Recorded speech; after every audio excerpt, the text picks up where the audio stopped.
We've prepared a final question for all three of you, and I guess we'll start from the far right and go left. I don't mean that in the not in that sense, but sorry. So as a matter of fact, this is an interesting question to ask in relationship to that. I have my own experiences that I face regarding fundamentalist religion. But what do the three of you think that the average person can do to fight against fundamentalist religion in any form in the United States and perhaps around the world? I'm going to be brief. Let me say that I think the question is somewhat misposed, because the fact is that, again, when you talk about fundamentalism, there are a wide variety of fundamentalisms. Now, the fact is that there are recent developments within quote-unquote fundamentalist traditions which are being highly supportive of conservation efforts, of ecological efforts, and these people can be natural allies. So what I would say to you, in effect, is that what we want to fight against is the reactionary impulse from religion. But of course, we want to fight against the reactionary impulse from any quarter, including science. What can we do? Maintain vigilance. I'm tempted to say that what we can do is to be like you and do what you did. Thank you. Yeah.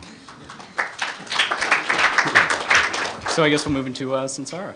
Okay, well, I think it is a fight we should wage, and I think that there's my highest recommendation, honestly, is for you guys to get this book, Away with All Gods, Unchaining the Mind and Radically Changing the World. And I say that I've been out. I've reported on the Christian fascists. I've interacted with them in their stadium events. I've been in the high schools in this country, public high schools, where kids, young black women, are telling me that, yes, if your husband should be the head of you, yes, all this slavishness that I was quoting at the beginning, this is being taken up, and people are being mobilized against their interests all over, and they're capable of understanding the world scientifically and rationally. And there's a lot, and I've met a lot of people who've read this book and who've become atheists or broken out of belief, including very, very, they were scared reading the book. They thought God was going to be angry with them. So it speaks to people like that, and it has a lot of demystification of the rise of religion, a lot of the things that we began to touch on about human nature that we can't exhaust here. I think there's a lot of things people should read further about it. This book should be really, I highly recommend it. I'll be at the table afterwards if people want to talk. There was one other thing I was going to say, which is, that I think that I know that there's people who want to unite with the evangelical movement as they move towards creation care and the environment and these other things, the Rick Warren stuff. This is very dangerous.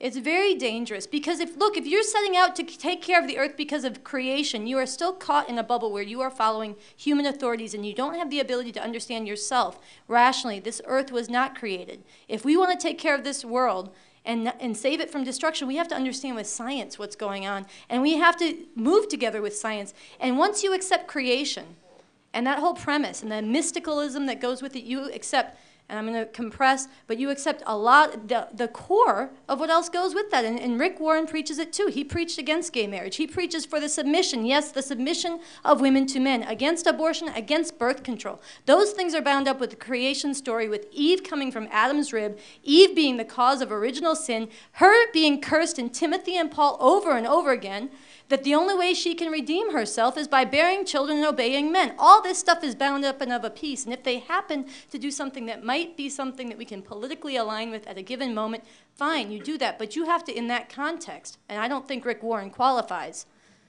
but in that context, a lot of religious people do, but in that context, you have political unity, but you have vigorous ideological struggle over what is real and why it matters, because it matters tremendously.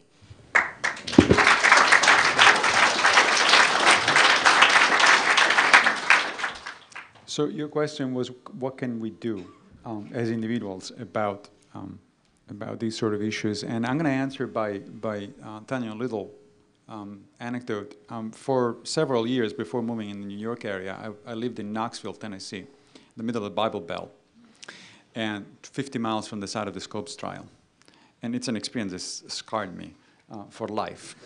But it was interesting because I learned a lot of stuff about that kind of mind frame. And after I started going public in Knoxville by writing for the local paper, giving interviews on radios and TV and so on and so forth, I started having people who often would approach me, that would recognize me, and they would say, "I'll pray for you." After a while, I developed the answer, "All right, you do that. I'll think for you." And that is what we can all do. Pray a little less and think a little more.